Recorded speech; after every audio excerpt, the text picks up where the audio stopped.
எல்லாரும் எப்படி இருக்கீங்க? இன்னைக்கு நம்ம ஒரு ஈவினிங் ஸ்நாக் ரெசிபி தான் பார்க்க போறோம். அது என்னன்னு பாத்தீங்கன்னா மசாலா சீயம். இது வந்து காரைக்குடி சைட்ல வந்துட்டு ஈவினிங் ஸ்நாக்கா வந்து சர்வ் பண்ணுவாங்க. இது வந்து ரொம்ப டேஸ்டா இருக்கும். ஸோ இது எப்படி ப்ரிப்பேர் பண்றது, என்னென்ன மெஷர்மெண்ட்ஸ் அதுக்கு அப்படிங்கறதெல்லாம் அம்மா கிட்டே வந்து கேட்டு தெரிஞ்சுக்கலாம். நாங்களும் இதை வந்து சாப்பிட்டு 2 வருஷம் ஆயிடுச்சு. அதனால அம்மா வந்து இன்னைக்கு செய்யலாம்னு சொன்ன உடனேயும் அதையும் வந்து உங்களோட ஷேர் பண்ணிக்கலாம் அப்படின்னு சொல்லிதான் பாருங்க. சீயம் செய்யறதுக்கு ரெடியாகி வந்துட்டாங்க. இப்ப அம்மா கிட்டே வந்துட்டு எப்படி வந்து அதை ப்ரிப்பேர் பண்ணணும், அதுக்கு என்னென்ன இன்கிரீடியன்ஸ் வேணும், மெஷர்மெண்ட்ஸ் என்ன அப்படிங்கறதெல்லாம் வந்து அவங்கள்ட்ட கேட்டு தெரிஞ்சுக்கலாம். அதாவது மெயினா இந்த சீயத்துக்கு வேண்டிய ஐட்டம் என்னன்னா பச்சரிசி, மாவு பச்சரிசி. நான் முன்னே அந்த பணியாரத்துக்கு சொன்ன மாதிரிதான் குண்டரிசி மாவு பச்சரிசி அல்லது சீயார் பச்சைன்னு கிடைக்கும். அதுவும் உளுந்தும் மெயின் இன்கிரீடியன்ட். மாவு பச்சரிசி நம்ம வந்து ஒரு 1/4 கிலோ எடுத்தோம்னா அதே அளவு 1/4 கிலோ உளுந்து எடுத்துக்கணும். அதுதான் ரெண்டும் ஈக்குவல் மெஷர்மெண்ட்ல நம்ம எடுத்துக்கிட்டு அதை என்ன பண்ணணும், நல்லா தனித்தனியா ஃபர்ஸ்ட் கழுவிட்டு ரெண்டையும் ஒன்னா சேர்த்து ஓரளவு, ஏன்னா தண்ணி ஊற்றி நம்ம அரைப்போம், அதுக்காக அளவா தண்ணி ஊற்றி ஒரு 2 மணி நேரம் ஊற வச்சா போதும். டெம்பரேட் கண்ட்ரீஸ்ல இப்ப இந்தியா மாதிரி இடத்துல நாம இருக்கிற இடத்துல அது வந்து 2 மணி நேரம் ஊறினாலே அதிகம். ஆனா இப்ப சில் கண்ட்ரீஸ்ல என்னன்னா இப்ப யூகே, யூஎஸ் அது மாதிரி இடத்துல எல்லாம் ஒரு 4 மணி நேரம் கூட ஊற வைக்கலாம். அப்படி வச்சாதான் நல்ல ஊறி அரிசி ஊறி இருக்கும். அரைக்கிறதுக்கு நல்ல மாவு கணிசமா வரும், சாஃப்ட்னஸும் கிடைக்கும். ஓகே, இப்ப வந்துட்டு நம்ம ஆஸ் யூஷுவல் நம்ம வெள்ளை பணியாரத்துக்கு சொன்ன மாதிரி தானே இங்க யூகேல வந்துட்டு லாங் கிரைன் ரைஸ் அப்படின்னு கிடைக்கும். ஸோ அதுதான் நாங்க இன்னைக்கு யூஸ் பண்ணியிருக்கோம். ஆமா, ஸோ யூகேல இருக்கவங்க லாங் கிரைன் ரைஸ்ல ட்ரை பண்ணலாம். ஏன்னா மாவு பச்சை வந்து இங்க கிடைக்காது அப்படிங்கிறதுனால சூப்பரா வரும். அதுக்கப்புறம் வெள்ளை பணியாரம் ரெசிபி வந்து நம்ம ஆல்ரெடி சேனல்ல போஸ்ட் பண்ணிருக்கோம். ஸோ பார்க்காதவங்க அதை போய் பாருங்க, பார்த்து செஞ்சு என்ஜாய் பண்ணுங்க. அதுக்கப்புறம் வந்துட்டு இந்த மசாலா சீயத்துக்கு வந்து இன்னொரு பேர் என்னன்னு சொல்லுவாங்க, மசாலா பணியாரம். மசாலா பணியாரம்னு சொல்லுவாங்க, மசாலா சீயம் அப்படின்னு சொல்லுவாங்க. அதை கேட்கும் போதே பாருங்க சாப்பிடணும் போல இருக்குல்ல அந்த பேரு. ஒன்னே ஒண்ணு நம்ம ஞாபகம் வச்சுக்கணும், ஊற போடுறதுல ஜஸ்ட் அட்லீஸ்ட் 2 hours ஊற போடணும்.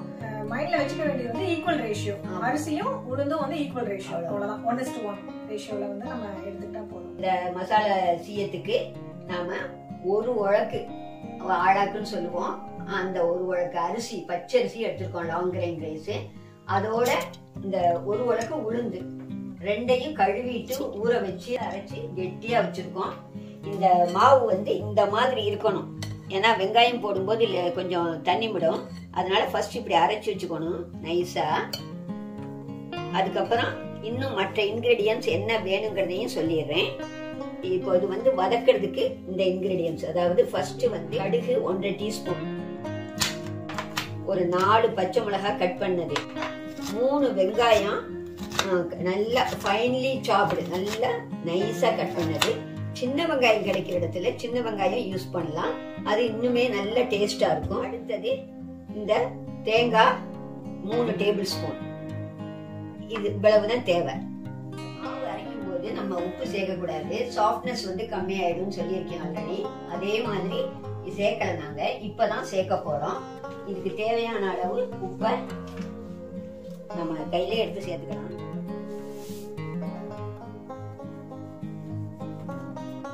வெங்காயமும் போடுறதுனால கொஞ்சம் எக்ஸ்ட்ராவா நான் ஆட் பண்றேன். இதை ஃபர்ஸ்ட் நல்லா கலக்கி மிக்ஸ் பண்ணி விட்டுக்கிட்டு அதுக்கப்புறம் நம்ம வதக்கினதை எடுத்து கொட்டிக்கிட்டோம்னா கரெக்டா வரும். எண்ணெய் இதில் விட்டுக்குவோம் வெங்காயம் வதங்கிறதுக்கு. எண்ணெய் சூடாயிடுச்சு, இந்த கடுகை போட்டு பொரிய விடுவோம். இந்த கடுகு போடுறதுல தான் நமக்கு இதே ஸ்மெல்லே கிடைக்கும். நல்லா வெடிக்குது பாருங்க, நல்லா வெடிக்கணும். இந்த மாதிரி வெடிக்கணும், அப்பதான் இந்த வாசம் அதுல வந்து கலந்துக்கும் மாவுல. பச்சை மிளகாய் போட்டுக்கலாம். காரத்துக்கு தகுந்த மாதிரி அட்ஜஸ்ட் பண்ணிக்கலாம். ஆமா, அதை அட்ஜஸ்ட் பண்ணிக்கலாம். இப்போ வெங்காயத்தை சேர்த்துக்கலாம்.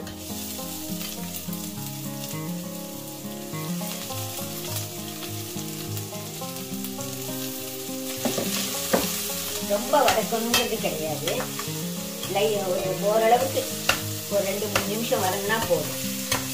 இப்போ இது பெரிய வெங்காயம்ங்கிறதுனால கொஞ்சம் கூடுதலா ஒரு நிமிஷம் வதக்கணும். சின்ன வெங்காயம் நைஸா கட் பண்ணிட்டோம்னா சும்மா 2 நிமிஷம் தான், அது இன்னும் நல்ல டேஸ்ட் அண்ட் டெலிஷியஸா இருக்கும். இப்போ இந்த வெங்காயம் வதங்கும் போதே நம்ம கருவேப்பிலை இருந்தால் சேர்க்கலாம். எங்கள்கிட்ட வந்து அவைலபிளாக இல்லைங்கிறதுனால அவாய்டு விட்டுட்டோம். நீங்கள் கருவேப்பிலை சேர்த்துக்குங்க, அது நல்லா வாசமாக டேஸ்ட்டாக இருக்கும். தேங்காய் ஆட் பண்ணுறோம். இது வந்து சும்மா லைட்டாக ஒரு சூடு வந்தால் போதும், ரொம்ப நேரம்லாம் வதங்கணுங்கிறது கிடையாது. வதக்கலாம்.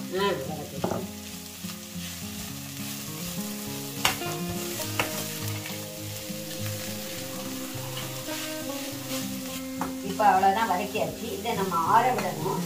ஆற விட்டுட்டு மாவோட மிக்ஸ் பண்ணி பணியாரம் ஊற்ற வேண்டியதுதான். இந்த வெங்காயம் எல்லாம் வதக்கி வச்சோம் இல்லையா, அது நல்லா ஆறிடுச்சு.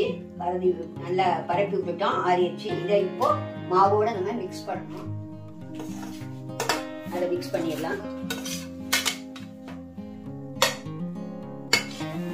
இப்போ வெங்காயம் சேர்த்துட்டோம். வெங்காயம் தேங்காய் எல்லாம் சேர்த்தாச்சு. நல்லா கலக்கிக்கலாம். இது கலக்கிறதுல தான் அந்த சாஃப்ட்னஸே வரும். அந்த மாதிரி கலக்கணும். வெங்காயம் போட்டோன்னு கொஞ்சம் ஃப்ளெக்சிபிள் ஆகுது. அப்படியே கொஞ்சம் இதுங்களேனா பத்தலைனா கொஞ்சம் லேசாக தண்ணி தெளித்து இது பண்ணணும். இது கை போட்டு தான் செய்யணும். இது இப்போ இதை இப்படித்தான் கையில் தான் கலக்கணும். கையில் கலக்கி நல்லா அடிச்சு விடணும். எக் அடிக்கிற மாதிரி, எக்கு பீட் பண்ணுற மாதிரி இப்படி செய்தோம்னா நல்லா சாஃப்ட்னஸ் கிடைக்கும். இப்போ மாவு ரெடி ஆகிட்டு இருக்கும் போதே நான் இங்கே வந்து எண்ணெயை ஊற்றி காய வச்சிடுறேன். இப்போ இந்த மாவு வந்து இந்த கன்சிஸ்டன்சில இருக்கணும். இதை வந்து இப்படி கிள்ளி அப்படிதான் போடணும். இந்த மாதிரி இப்படி போடணும். ஆக நம்ம 4 பணியாரம் போட்டு பார்ப்போம். ஒருவேளை அது வந்து கெட்டியா இருந்து தெரிஞ்சதுன்னா லேசா தண்ணி தெளிச்சுக்கலாம். இப்போதைக்கு இது போடுவோம்.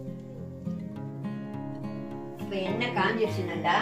நாம இப்ப இந்த மாவை தண்ணியை தொட்டுக்கிட்டு அப்பப்ப எடுத்து இந்த மாதிரி கிள்ளி போடணும்.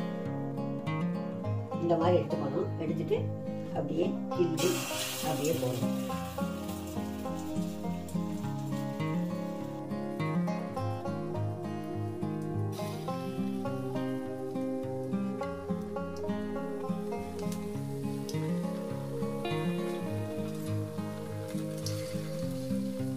நல்லா செவந்து 2 பக்கமும் நல்லா வெந்துருச்சு.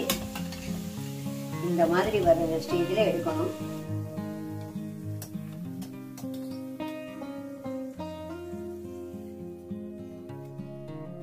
இப்போ எங்க பொண்ணு போடுவா. ஜாபை ஸ்விட்ச் பண்ணிக்கிட்டோம். நான் போட போறேன்.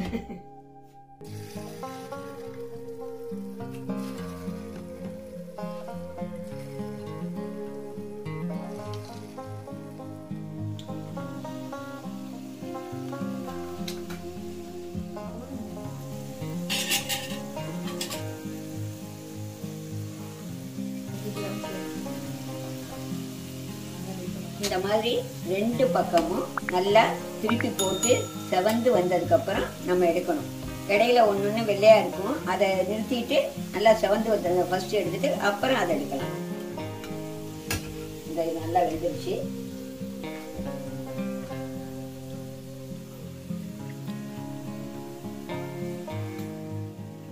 அந்த வெள்ளை பணியாரம் மாதிரி தான் போக போக தான் கடைசி ஆக ஆக தான் நல்லா சாஃப்டா வரும் இந்த பணியாரமும்.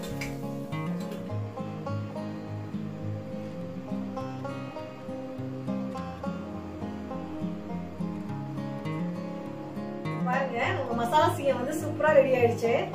இதை நீங்களும் செஞ்சு பார்த்துட்டு உங்களுக்கு எப்படி வந்தது அப்படிங்கிற போட்டோஸ் என்னோட ஷேர் பண்ணிக்கணும்னு நினைச்சீங்கன்னா precious home in London Instagram பேஜ்லயோ இல்ல precioushome@gmail.com அப்படிங்கிற இமெயில் அட்ரஸ்க்கோ ஷேர் பண்ணிக்கோங்க. வீடியோ பிடிச்சிருந்ததுன்னா ஒரு லைக் கொடுங்க. இந்த வீடியோவை உங்க ஃப்ரெண்ட்ஸ் அண்ட் ஃபேமிலியோடையும் மறக்காம ஷேர் பண்ணிக்கோங்க. நீங்க இன்னுமே பிரிஷியஸ் ஹோம்க்கு சப்ஸ்கிரைப் பண்ணலன்னா இப்ப சப்ஸ்கிரைப் பண்ணி பக்கத்துல இருக்க அந்த பெல் ஐகானையும் பிரஸ் பண்ணிக்கோங்க. அப்பதான் நாங்க எப்ப வீடியோஸ் போட்டாலும் உங்களுக்கு உடனுக்குடனே நோட்டிபிகேஷன் வரும். சீக்கிரமே அடுத்த வீடியோ மீட் பண்ணுவோம். தேங்க்யூ. பாய்.